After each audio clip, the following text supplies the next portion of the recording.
jira.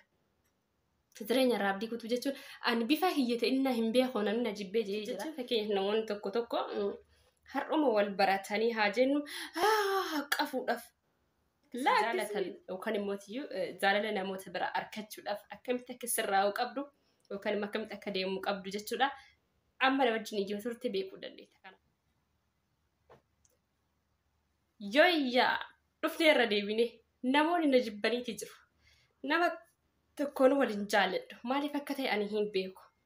Tareetii ani haasaa hin beeku ta'uu danda'a. Moo anatu bifa hin qabne. Moo namni lafaa ka'ee na jibban. Moo anatu amala gaarii hin qabne. Waan isaan beeku namoonni hunduu na jibbanii jira.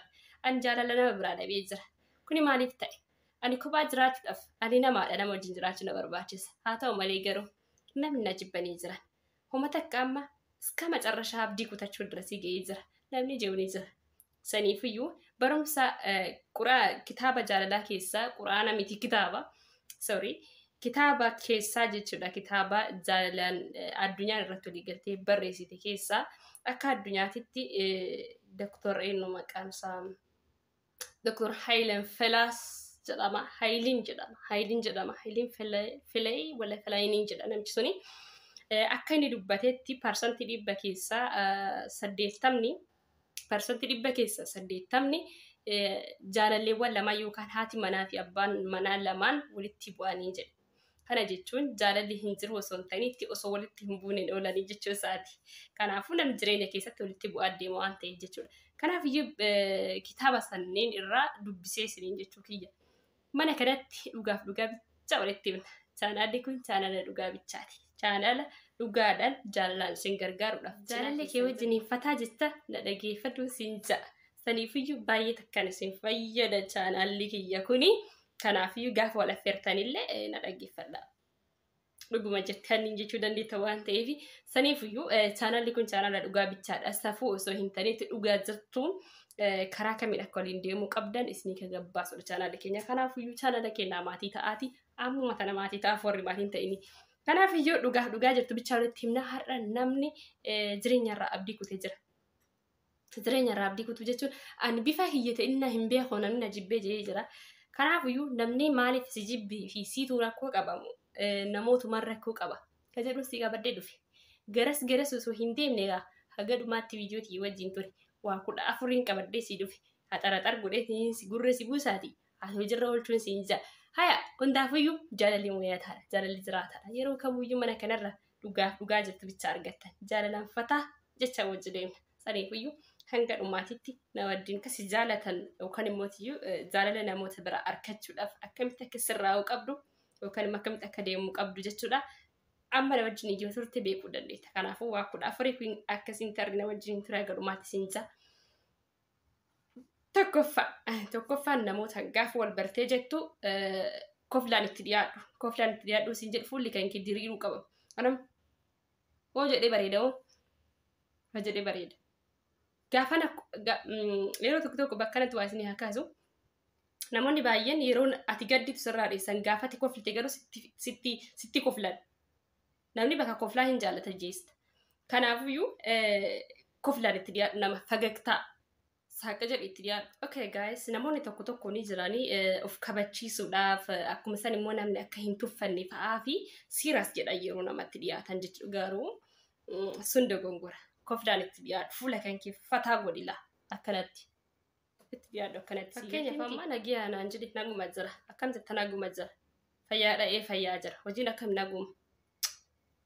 Kana mallattoon akkanaa kun maanni namni akka hin dhiyaanne irraa dheessu akka namni irraa dheessu keessaa taasisuudha jechuudha. Kun kanaafiyyuu nagaa erga naguma jira fayyaadhaan doom akkas godhe akkas alladilla akkas goggodi malee siiras kati jettu mallattoo irraa arge san irraa nama isii hin barbaachisu nama isa hin barbaachisu kasiin joo si kennuu danda'an. Kanaaf sirraa baqachuu jalqabanii jechuudha. Sirraa fagaatan jechuudha baqa. Amma lakkaatii keetii irratti akka nama sin barbaachifne taraddaa waan ta'eef.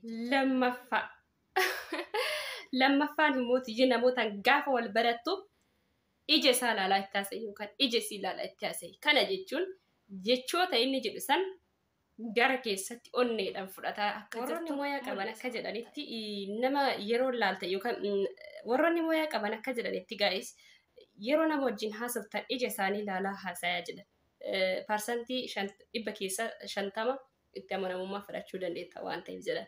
Kanaafiyyuu nama tokko gaafa ija isaa ilaalaa jiraatte yeroo inni sitti haasa'e fakkeenyaaf akkatti ija keessa ilaalaa jiraatte tasgabbiidhaan kabajaadhaan waan inni sitti haasa'aa jiru isaan fudhataa jirta. Akkuma ati kabaja barbaadu innis kabajaa barbaada. Kanaafiyyuu haasaa nama wajjin yeroo haasoftu ija isaanii ilaalaa osoo haasoftee irra caalii iddoos qabda irra caalii mootiyyuu baay'is gaariidha jedheen yaada.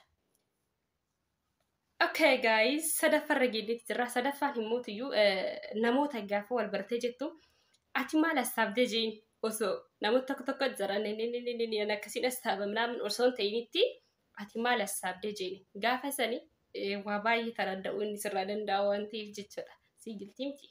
Kanaafiyyuu yeroo baay'ee yoo nama wajjin haasoftu an akkas ta'ee an akkas ta'ee an akkana ta'eetiin dhufe an akkas ta'ee ani laa ati maal barbaadanii maal haasa'uu feeta mee onnee keerra maaltu jira gaafa sanii baqa jaalala jechuun akka irraa taraddaatee isaan akka haasa'uu barbaaddu isiin akka haasa'uu barbaaddu argisiisa jechuudha. Walitti dhufeenyi namootaa fatanaa qaba jechuudha. Walitti dhufeenya irratti namni tokko keessa kan kee osoo hin laalle achi laalee si gammata miti waan akkasiisantu keessa jira jedhu dumbeeni siras achuma laalanii inni kun ni boonaa jedhanii garuu san beekan. Wantoota akkanaa jechuudha. Walitti dhufeenya nama wajjin gaafa bareechifte hanga dhumaatitti namni sun nama gaariidha siin jedhanii si dinqisiifatan. Atis nama gaarii ta'uu qabda. Gaafa san qofa siin jedhan obboleessoo. Si galtii miti. Kun immoo you guys next time gaafa wal argitan akka wal jaalattan isin godhuu danda'a jechuudha. Kun immoo faayidaa siif isin qaba. Inni haa odeessu oduu isaa gaafa dhageette atis keessa waa fudhatta waan ta'eef baay'ee akka gaariidha jechuudha. Haasawa dabaree waliif kennuun yookaan immoo ati jettee isa gaafachuu fi ani jechuun waladda. Kanaafuu akkasitti dabala. Kanaafiyyuu guys jaalallitan ta'e yookaan jaalallee kan keessa haa ta'u namootuma kamiyyuu ati maal jaalatta? Hojii akkamii hojjetu si gammachiisa? Akkuma san iddoo akkamii oolu si gammachiisa? Tapha akkamii feeta? Fiilmii akkamii jaalatta? Warri akkasii hojii haasoftee namoonni jaalala akkati qabduu fi nama san keessatti waa horachuu dandeette fedhii wayii jechuudha. So akka isaan si jaalatan haamilee argatanii jechuudha. Namoonni maal barbaadde jedhee yoo namni fakkeenya namni na gaafate animmaa kana barbaada animmaa akkasiin fedha jedhee kaf godhee baa sitti yoo haasa'an keessatti gammachuu argamaa jechuudha. Si galtii kanaafuu ati maal barbaadda jeetii nama gaafadhu haala saniin namni akkasi jaalatan taasisuu ni dandeetta jechuu barbaade. Si galtii miti dabaree haasawaa kennitee fi fakkeenyaaf kubbaa barbaadde ati kubbaa taphachuu feetamoo iddoo biraatti boqonnaa kan kee dabarsu feeta yookaan hiriyaa kee biratti ta'a. Ayi anummaa hiriyaatii bira wayya. An akkasiin godhamee hiriyaatii biratti. Gaafa akkasitti haasa'an keessa isaatti gammachuu jira. Si galta. Arfaffaan unkaan anaayyuu na kofalchiise dhugaa dubbisee jennaan baay'ee na kofalchiise arfaffaan ganaa waan ajaa'ibaatu dudduuba jira. Namoonni yeroo waliin haasa'an fakkeenyaaf jaalallee kan ta'e jaalallee kan kee fakkeenyaaf haa jennu jaalatte jennee har'a gaafatu haay bareedaa kiyya akkam jirta fayyaadha jetteen gaafa lammatallee inqisiqaasee kan kee akkana sosocho'uu qaama keetii gaafa waliin haasoftan sosocho'uu qaama keetii anamma akkasi gaafa si yaadullee sosocho'iinsa qaama keetii santu dura dhufa yeroo sana kana godhatte ture yeroo sana akkanatti lafa laalanatti haasofte ture yeroo sana waaqa laalanatti haasofte ture. Yeroo sana akka tarkanarra kaatee natti haasofte ture wayyee yeroo sana. Akkasi isiniin jennaan laayivii kaleessaa yaadattaniitiyyuu akka yaada keessan galle rizaachuu. Gaafa tokko wal argitanii shaa jechuu dandeettan jaalalaan. Gaafa wal argitan garuu mana kee kanarra wal affeeraa. Dhugaa isiniin jedha wal affeeraa.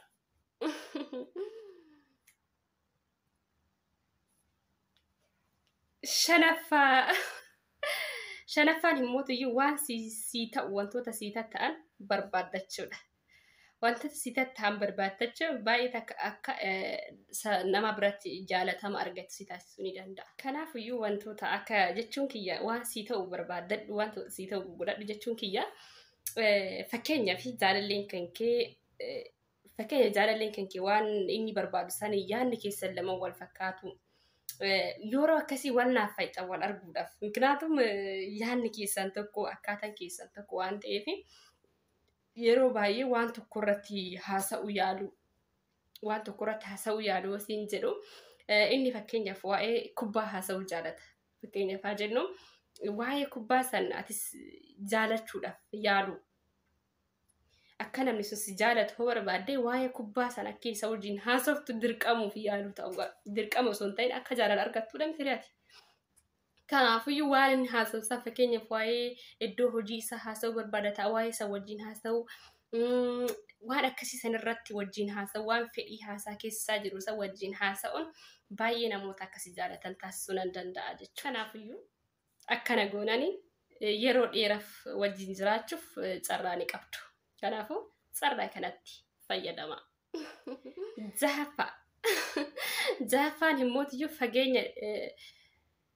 fageenya eeggachuu. Fageenya eeggachuu jechuun fakkeenyaaf namoonni tokko har'uma wal baratanii haa jennu qafuudhaaf laakkisii miti. Kanaafiyyuu kana jechuun kiyya isinii galedheen yaada.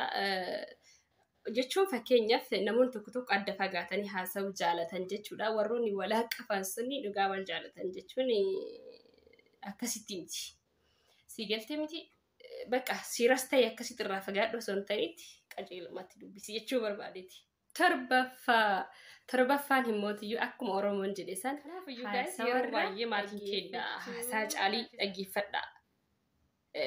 Haasawaa caalii dhaggeeffadha. Hayyuun haasawaan baay'eetu ni dhaggeeffata. Dhiirri haasawaan baay'eetu hojiin agarsiisa. Inni jedhamus inni jedhami. Kunis iddoo kanatti akka jaalatamtuufis iddoo guddaa siif qaba jechuu barbaadeeti guys. Jechuun bakka alalla nam tokko mataa isaanii waan inni ijoorraa waan qabu haasawaa no obboleessi kiyya. Haasawaan baay'eetiin haasawaan inni baay'eetu wajjin isaa immoo haasawni isaa hojiirratti zeeroodha namni haasawa baay'eetu. Kanaaf siin jedhe kanaafiyyuu haasawaan baay'eetiin guutumaan guutuutti jechuudha dhaggeeffachuu baay'eedha. Dhaggeeffachuun baay'ee gaariidha. Nama dhaggeeffate takka dubbataa akkuma isaan dhaggeeffachuun kabajaa nama sanii qabuuf ni agarsiisa. Akkuma isaan immoo nama gaarii akka taateef nama barumsa qabu argisiisa. Sun jettee ni jeenka. Si galtee nama beekaa nama biratti akka ta'e asirratti barumsi wayii baratamee jira. Sirna haasawaa irratti osoo dhugaa rabbi kitaaba bitattanii waa baay'ee barattan bara. Waa baay'ee takkaa hubattan jechuudha. Dhugaa akkam keessa nu eessa jirraa fi maaltu akka deemaa jiru addaan hin beekne yeroo tokko isinii galtee miti. Kanaafuu dhugaa sirraa'uun barbaachisaadha jedhee yaada. Nama tokko jiraan fakkeenyaaf ani haasaa jira haa jennu fakkeenyaaf waan inni yoo dura haasa'uu barbaadudha haa jennu anillee akkas ta'e ani akkas ta'e nama sana afaanitti kutee jira bakka ofii dubbachuu jaalataa jechuudha. Kuni namni maas hin jee ayii namicha odeessaa san bira nan geessine. Ayii namicha kana biraa deemnan dirraashii isaa ofirraa balleessa. Ayii namitti tan oduutti banee labbata deebi'ee arguun barbaadu. Mana kiyya akka nuuf namitti takka oduu jalqabnaan hin dhaabdu dhiiroo. Akkasiin jee hin takka hin geen kaati. Of kabaji. Of kabajuun agarsiisa. Nama san kabajuun agarsiisa. Nama barate ta'ullee hin agarsiisa. Saddeettaffaan immoo tiyyoo naqafaan haasa'inaa yoo haasoftan. Siras ta'an namoonni tokko ayii akkasii miti nama akkasitti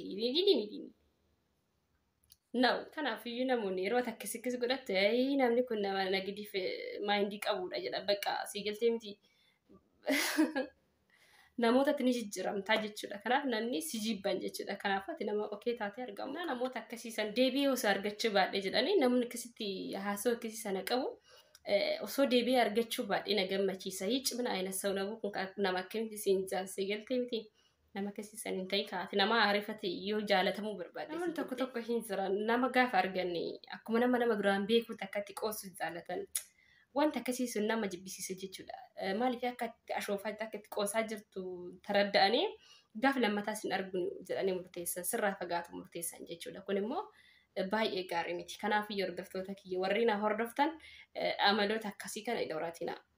Ani dubbisee kitaabarraa dubbisee isin biraan ga'aa jira. Barumsi kun barumsa hin argamnedha. Kanaaf sheerii waliif godha yeroo isiniin jedhu of bichaa osoo hin taane isiniif yaadeti. Isiniif yaadeti irra caalii jechuudha. Kanaaf Oromootiya wantoonni hin beekne tokko keessa keenya seenii nu baxabbaxa bakka mana keenya jaalala balleessa jechuudha.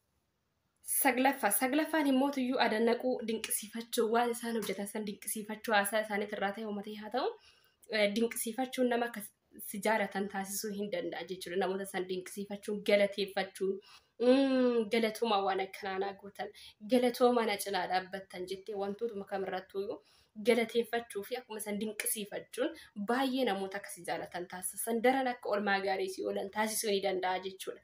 Garuu nama olmaa namaa dageetu taate deebi'anii si oolchuu hin danda'an. Ati immoo rakkachuun keenya ol waan ta'eef. Ani amma akka fakkeenyaaf akka kiyyaatti nama tokko yoo olmaa oolee galatoomii naan jechuu fi akkuma isaan na adannaquu nan jaaladha. Kanaafiyyuu namoonnis nan jaalatan waan isaan gammachiisu keessaa kun tokko jechuudha. Ati garuu waan si kennan ishii boqqa jettee fudhattee taanan ishii beqqa.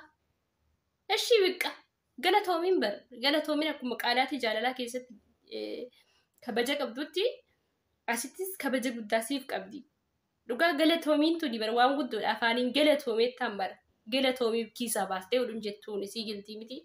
Kanaaf baay'ee gaarii. Kanaafiyyuu guys next time gaafa si argan si arguufiyyuu ni ariifatu isaan jechuudha. Baay'ee jaalalaan kan guutamanii baay'ee sitti gammachuu qabanii jechuudha. Sababa ati dinqisiifattuu fi sababa ati galateeffattuu fi kabaja guddaa siif qabaachuu danda'anii jechuudha. Kurnaffaan himmoota maalidha ni beekta? Fakkeenyaaf haa jennu ciree ta'ee uumatee haa ta'u wal affeertanii wal bira jirtanii waan wahii ilaalaa jirtaa nama wahii haa ta'u fakkeenyaaf viidiyoo makee kana dhuftee ilaalaa jirta hammeenya kiyya dubbatuun qabda isa biratti kan isii biratti. Kun akka namoonni si jibban taasisuu danda'a namni kun nama ilaalcha akkamii qabuuti. Maal balleessite meesiin? Yoo ta'e hoo ana biratti akkas jettiini? Yoo ta'e hoo ana biratti akkas jedhaani? Kuni akka isaan si jibban taasisa. Atam isa jibbuu osoo hin ta'in na laaltee na jibbitee miti isaan fakkeenya sii fudhadhee bara. Kun gaarii miti jechuudha. Keessumaayyuu namni gaafa nama tokko wal baruu jechoota pozitiifa bakka wantoota akkasirraa dhaga'uu barbaadan malee waan hin taane irraa dhaga'uu hin barbaadan. Yeroo ati isa bira teettee nama isaa xiqqeessitu kan isa bira teettee nama arrabsitu isa maatitti dhaga'ama. Kanaafiyyuu osoo akkuma feetellee jibbitee obsaan callisi baastee ittiin himini. 11ffaan immoo gaafa haasoftan zana ajali ofirraa haasayin xinqiin kaayini sii galtee fataa haa jedhanii. Akkasumas hin ummoota iyyuu fataa jedhi jenna waan maratti jedhiisii ta'initti haala teessuma keetii haasawa keetiitti shamba jeyyaasaitti. Akkana godhatanii taa'inaa. Godhatanii taa'inaa akka mukuree wayii la fataa jedhaate konfidensiin kan keessatti dhagamutti shat jedhiiti taa'e akkanatti la. Jedhiiti akkasitti taa'e malee garas hin jallatin tan qomaxxatin qas jedhi taa'e. Tsadaa jedhi taasise fataa jedhi akkati konfidensii qabdu akkasirraa mul'atutti jechaadha. Gaafa akkasitti tsadaa jettanii teettan asirratti godhuu dandeettan namoota jechuudha. Maaliif namoonni haasawa keenya ilaala teessuma keenya ilaala waa baay'ee si madaala waan ta'eef namoonni fatanaa qaba jechuudha. Kanaan jedhamuu dandeetta. 12ffaan namoota iyyuu sa'aatii irraa fagaattanii fi sa'aatii itti dhuftan beekuun dirqama. Kuni si jaalachiisa ergixa nyaataatee sa'aatii kana dhufu. Ergixa nyaataatee sa'aatii kanaan dhufu sa'aatii kanaan deemu. Yaala balazza gisee barbaade sa'aatiitti qaxalattan san dhiifnee gisee barbaadan yoo dhuftan cina ga'ee jira osoo arguu baaddee mana gi'a.